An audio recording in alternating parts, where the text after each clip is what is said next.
Good afternoon. My name is Denisha Merriweather. This is Black Minds Matter.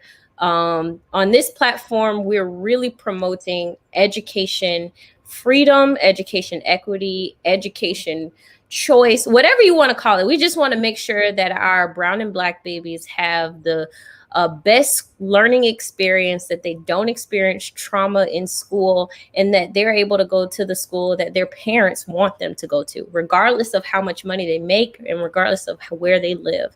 And that debate was happening in Nebraska this week.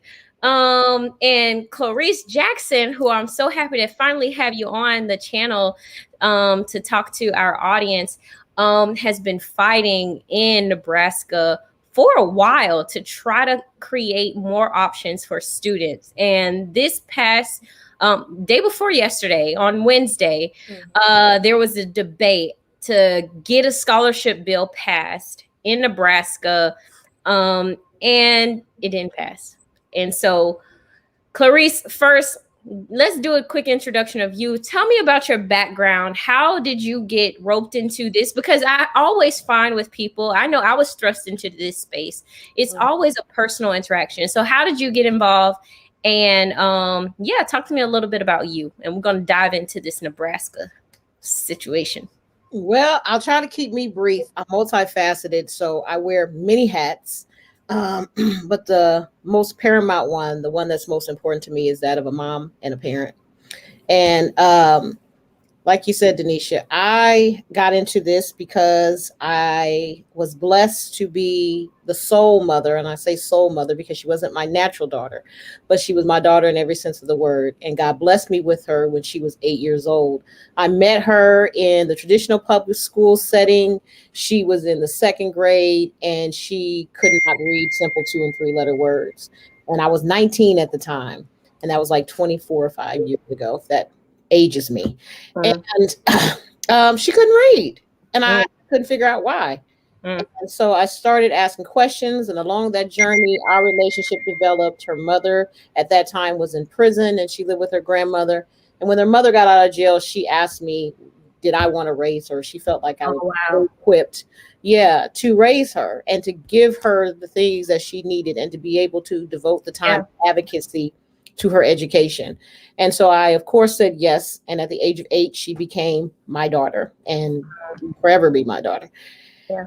And so, advocating, like, all statistics and uh, scripts and writings and papers and articles and blogs that everybody says a parent should be, that you should be informed, that you should be engaged, that you should Yeah. read to your children, that you should have a relationship with the school and reach out to teachers and reach out to staff and look for every opportunity and tool you can find to help your child be successful. And if you do those things, they will be.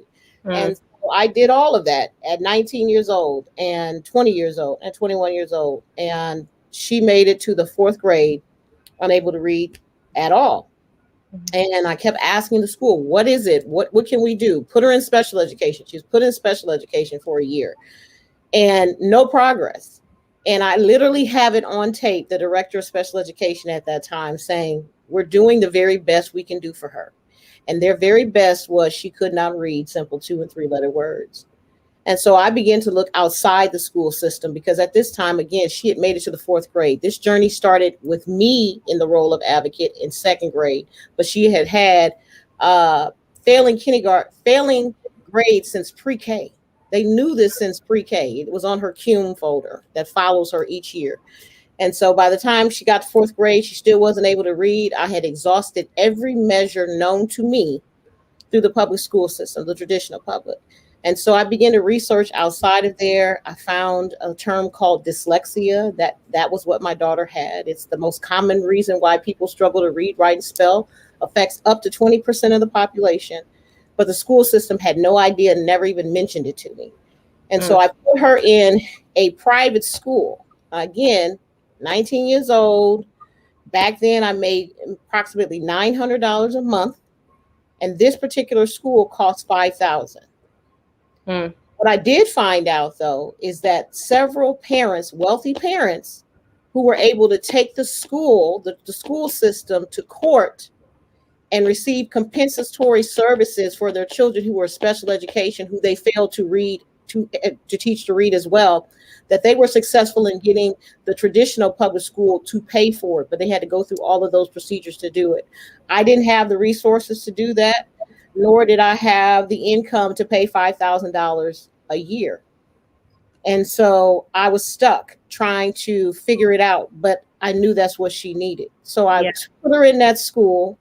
The principal was gracious enough to work with me, and I just figured it out for that year, asking for donations, church donations, working overtime, struggling, trying to get her to school, doing all of those things while the traditional school system kept her per pupil dollars. Well, Seriously. They kept her per pupil dollars, approximately about $15,000.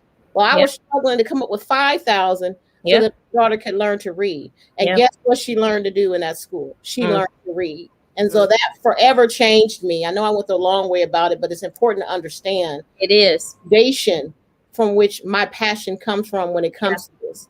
And so I am not one, and I don't care where I go in life, what capacity I'm in life. I would be hypocritical to say to any other parent that if you don't have the economic status or you don't live in a particularly good area with a good school, that you should stick with a school system that is not educating your child simply because you can't afford to send them somewhere else. That's right. Know what it did for me. That's right. That is why this is so passionate for me.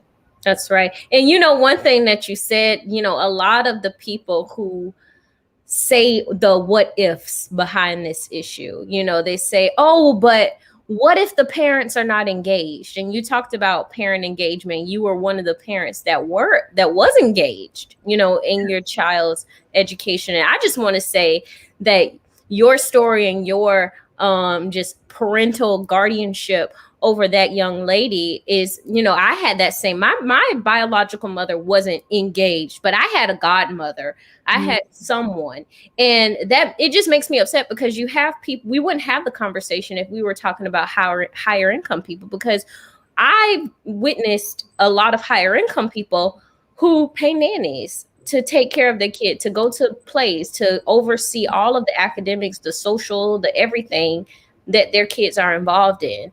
And, we don't talk to them about parent engagement. We don't say that their kids might be doing a little bit better if their parents weren't. Like, we don't have those conversations around education and choice with higher income parents who are not engaged, so it makes me a little bit frustrated that we just have that conversation with people who don't have means. Like, you're supposed anyway, but yes, it's a negative stereotype and it's a false one. Yeah. It doesn't matter what race you are. You're going to have some parents who are engaged and you're going to have some parents who aren't.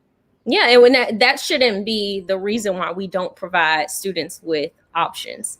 We should not say, we're not going to give you any money. We're not going to give you your per pupil funding to send your kid to a different school because your parent might not be engaged. Like, who are you to tell me that? Like, no, thank you. Exactly.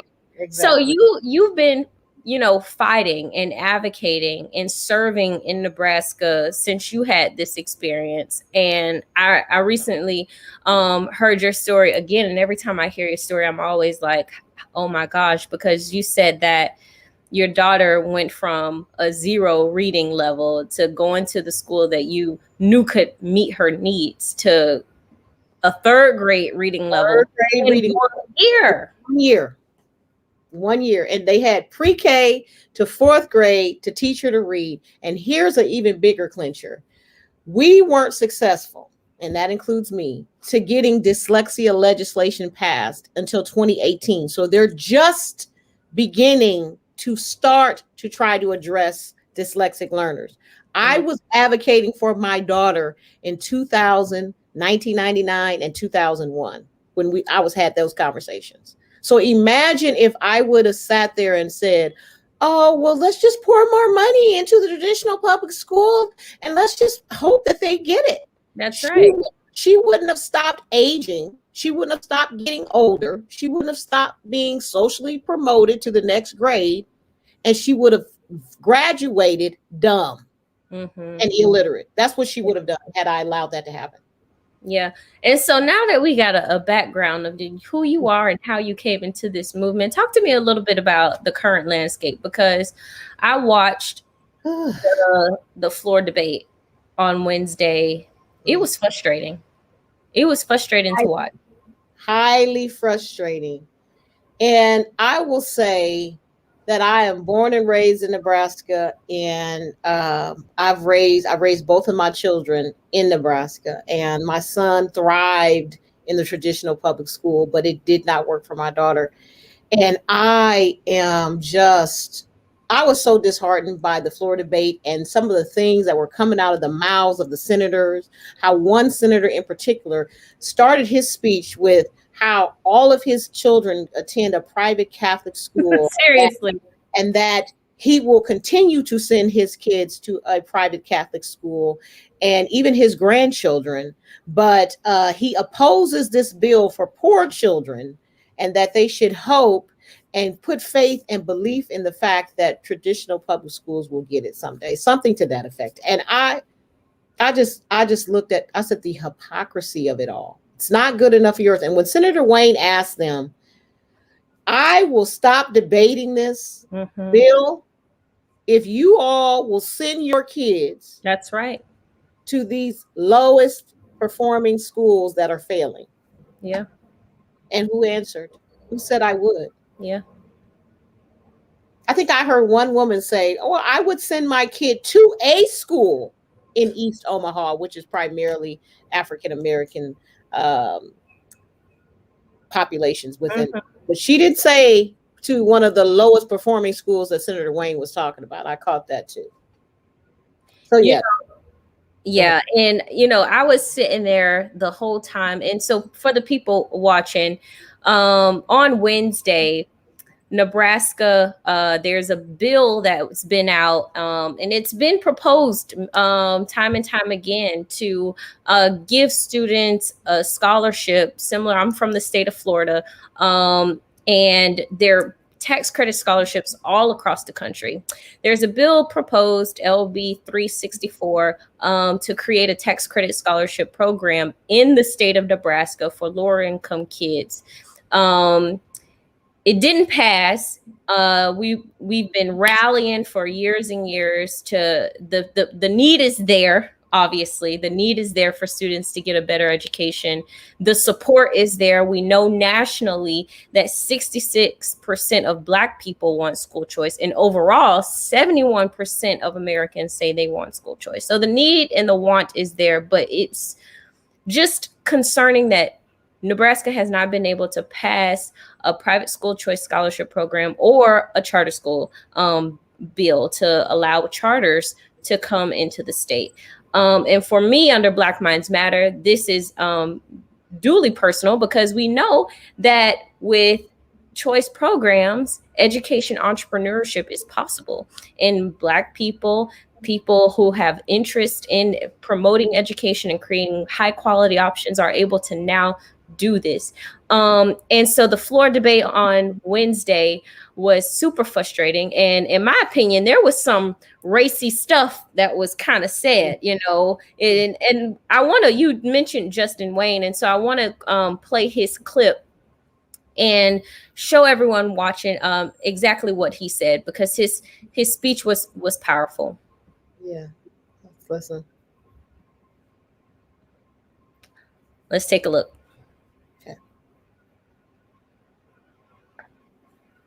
Oh, we can't take a look. Okay, I'll drop it in the show notes, or I'll try to get it up later. But Clarice, we there's this group, and I want to ask you about it. I know I'm probably touching on edgy waters, called Exarban. So can you tell me? I was very, just upset that Senator Megan Hunt, who was one of the opposers of the bill, comes from a family of millionaires. She, gets to have this thing called school choice, and her mom, her parents, her granddad, whatever, make profits off of the government, and it's just a little bit concerning. So, yeah, what's this?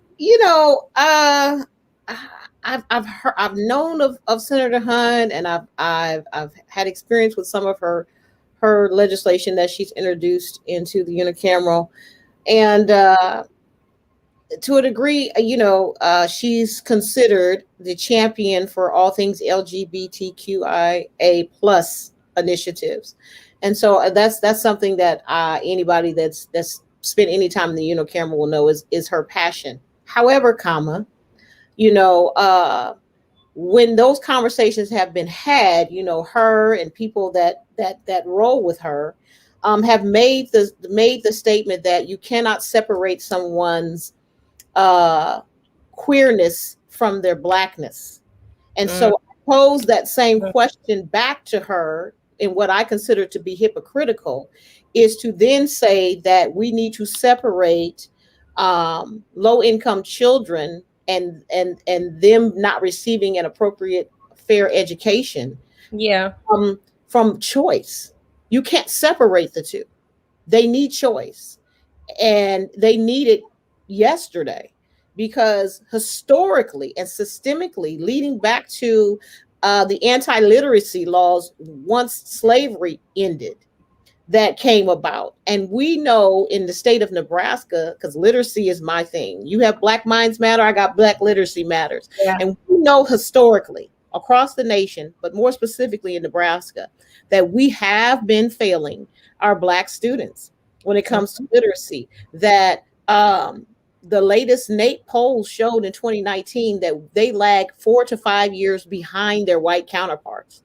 And so to sit and block educational choice for parents like Senator Megan Hunt did, but then yet say that she stands for the underdog, that she stands for people who the majority of her particular district represents, and deny them the ability to choose a different option. Imagine if they were me, because there's many parents who are. You're doing everything you know to do, but yet they're still failing your kid. But because I don't have Senator Hunt's income, or anybody else's income who is of higher income, or because I don't live in the right neighborhood, my kid needs to sit here and suffer educationally? Yeah. How dare you? Yeah. How dare you? Yeah. And we're having reactions to the floor debate for those listening in for LB 364 tax credit scholarship program.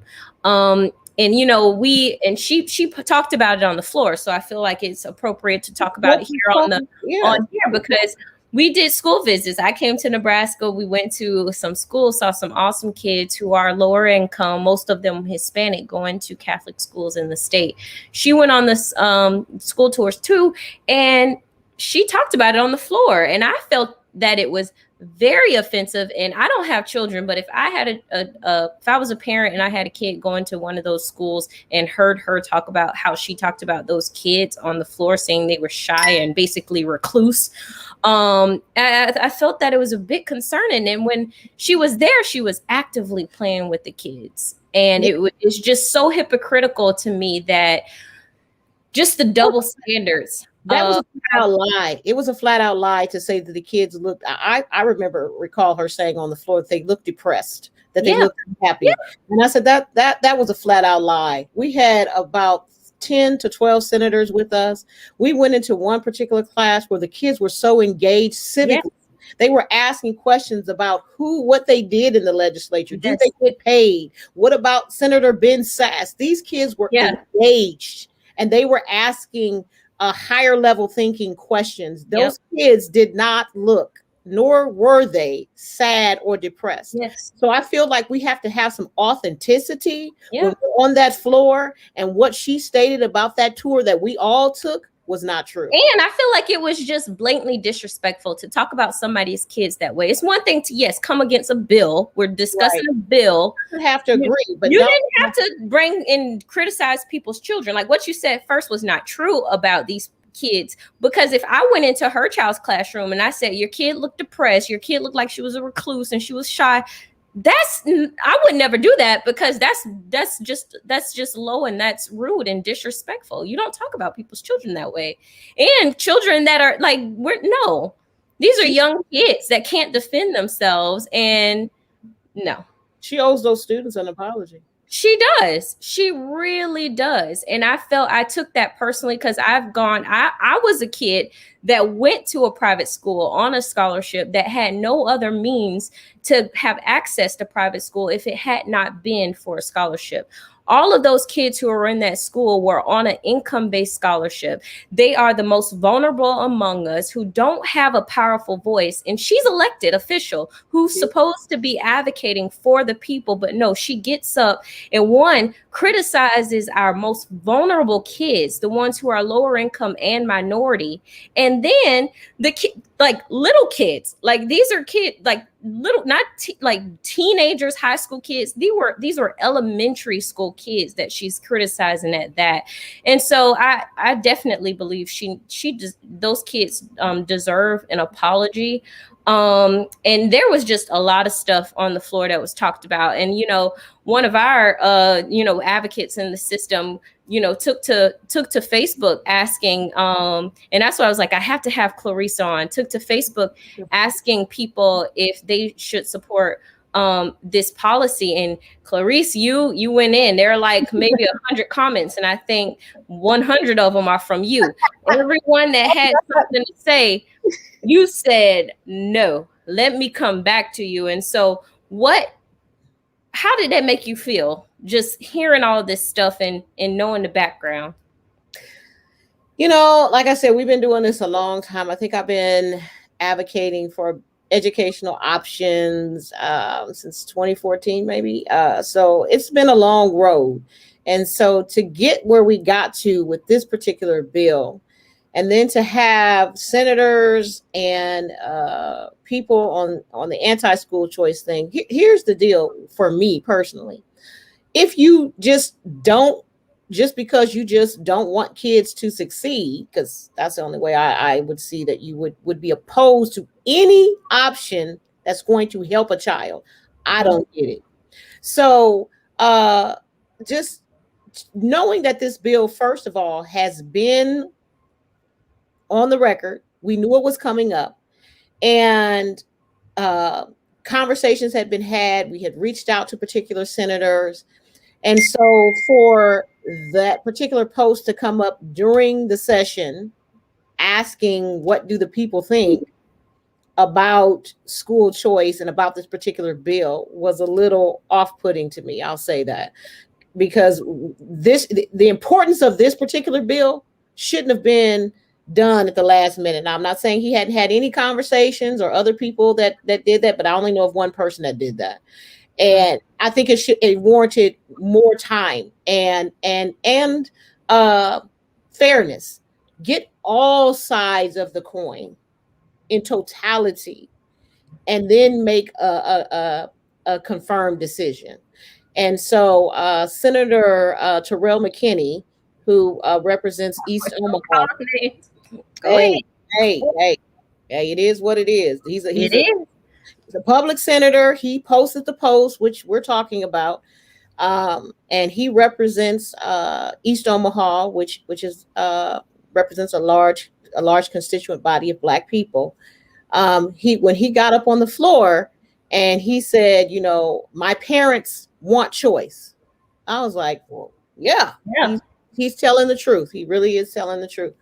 Yeah. He said, but my concern is that Catholic schools are racist or discriminatory. Let me clarify. Yeah. Discriminatory. And therefore, that's my concern, even though my parents want choice. And I was a little taken aback by that, because this particular bill was not specific to just Catholic schools. So that for me was number one. This particular bill could have opened up doors for things that I know that Senator McKinney supports, to have additional income means to be able to do the educational programming that that our community is in desperate need of. And give 400 to 700 families who are frustrated, who have expressed to him and to others that they want choice, a choice. Yeah. It was a step. Nobody's ever said that this particular bill was a silver bullet because he came back and said, well, Yeah, he said silver bullet. Yeah. this is not good. No one ever said that. What we said was it was a step in the right direction. Yeah. And so it was highly disappointing, one, to hear inaccuracies that could have been clarified long before the hearing Yeah. of the debate on the floor, rather, and just the nuances with that particular post, with the people that came on that post, and all of the fallacies and the lies and the myths and the inaccuracies Yeah. that were presented. And this whole myth, this is the one that irritates my soul. And Denisha, we're just having a frank conversation, but I'm still raw from this, right? Yeah. And still very, very alarmed at the state of education, specifically in my state, Nebraska. Yeah. And so this one lie is, this is taking money from the public schools. We need to keep this money in the public schools. Who would want to take money from them? And I don't know who sent out a blanket message or an email to everybody that's anti-school choice, but they all state that, and that is not true. This bill was never money that was allocated to the public school. It was never theirs. Okay? And so if we would have given a measly $5 million in totality to help parents by giving a tax credit to those who choose to donate to support a child who could otherwise not get to this particular school, parents like me who struggle with my own child, another opportunity, especially if the school is not educating them. That's right. They're not getting a free, appropriate public education according to IDEA 2004, the reauthorization, which applies to everything. Yep. Okay. So they're not getting that. And if a parent has the opportunity to do something else, why would you deny it? And why lie and say that we're taking money from you all when it doesn't apply to any other tax credit that has, again, nothing to do with traditional public school funding? The state funding for schools had already been allocated. Nothing was taken. Nothing. This is totally separate, but that's their main argument, which is a total lie. Yeah. And yeah, no. So there was, and I feel like today is just the day of Nebraska. I really do. Because, earlier today, and you guys can check it out on our YouTube and Facebook page, and even the podcast. I posted an interview. I just had an interview last week with Senator Terrell McKinney talking about the school to prison pipeline, the criminal justice system, and how education freedom, education choice can eradicate that. And we have studies, we have data studies that prove that when students have school choice, that crime rates decline. When students have a school choice, they're more likely to graduate from high school, go to college, stay in college, and graduate from college. And those are positive upticks. And those are data points that I don't hear with the public school system as it relates to our babies. The stats that I hear are that 70% of Black males who drop out of school will be in prison, that our babies are not reading at proficiency and they're not doing math on level. These are the types of, they're not participating in gifted classes as much as they're discriminated against. This was an article this week that I read in AP and in AP classes, and so these are the stats and the negatives that I hear constantly when we're talking about the education system. And I even think we should not even say the school to prison pipeline. We should just call it like it is. It's the public school to prison pipeline, because when students participate in choice programs, their academic rates, they achieve more. And so it was I took that personally too, not to take everything personally, but I'm a beneficiary of choice. And I saw the direct impact that it made, not only in my life, but in my family's life, in the kids' lives in my state. The kids who are in my state, they're the ones who are now having a positive outcomes because of choice programs. And it's not them going to racist schools. The public education system is the bedrock of racist schools. Black people were not able to go to public schools in America. They were founded for white boys. It was illegal for us to go to public schools in this country. Before it was legal for us to even read and write, we were getting our hands and foots chopped off, lynched in this country because we were trying to access a better education. And it was Black people implementing independent schools in this country to have a better academic, outcome. HBCUs and private independent schools were the original factories for Black people to get educated in this country. And so private school, and so I think there needs to be some more diversity, and it is hard, for Nebraska, I guess, to see the different types of schools that can exist, because there are the Catholic schools, and Catholic schools are amazing because it's built into literally their foundation, their faith, to create schools for people of lesser means. Yeah. And so, but Catholic schools, are not the end all be all to where they're not, and they're not what this tax credit could have opened up. Yeah. For families. Yeah. No one was making anyone send their kids to Catholic schools. You can't knock the Catholic schools for being, and those that are in support of Catholic schools, to not be at the forefront of this particular bill, because they have a lot of Catholic schools benefiting a lot of low income, low performing school children who have chosen to try to do something better. And yes, here's the other argument. Well, don't we already have the ability to raise money now to do that? Yeah, but guess what? It's still not enough. Mm-hmm. It's only covering a small percentage. This opens up the door for more students. Yeah. That's all this is about. I have said this, and I keep saying this. I stand for students, and I'm not going to allow anybody to put me in a box and tell me that because I stand for the best educational setting for students, which, by the way, you can find that in the Universal Declaration of Human Rights, Article 26. I mean, this ain't new information. I mean, people far beyond us already had these conversations and said, guess what? Parents should have the right to choose the educational setting that's best for their kids in the kindergarten, elementary, and high school grades. Okay. And it should be free. That's what it says. Go read it for yourselves if you don't believe me. So to tell me that because I believe that I somehow hate traditional schools, then I would be a hypocrite. Because I said I want the best educational setting for whatever works for that child and their family. And guess what? If it's traditional public school, that's the setting. Great. It's not. And that doesn't make somebody hate one or the other. You can't paint a narrative and say we have to choose which one. No, it's about the choice, the parental choice to choose the best educational setting, period. Well, thank you so much, Clarice. It's amazing to have you boots on the ground, fighting for our babies, fighting for all kids in Nebraska to have a quality education. And it's going to happen.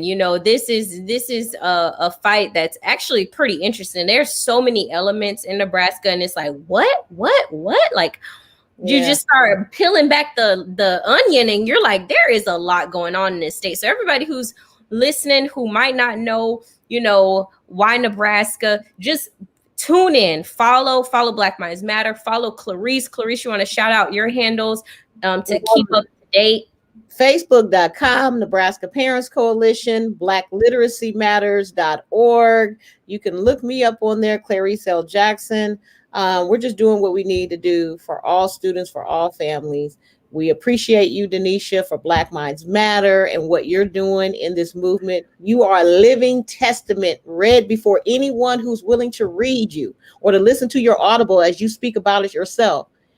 And tell them what that choice did for you, how it changed your life, what your life looked like prior, and what you felt about school, and what your attitude was towards it, versus when you got the opportunity to experience something else and to get that choice. And now you sit before us today with multiple degrees, a very smart, Black, intelligent woman leading the charge on Black Minds Matter. And that in itself is testament to what choice can do.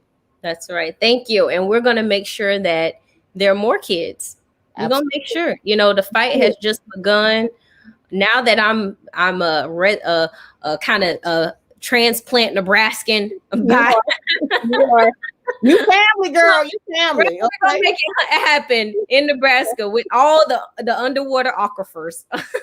So thank you so much, Clarice. It's so nice to talk to you. Oh, thank you.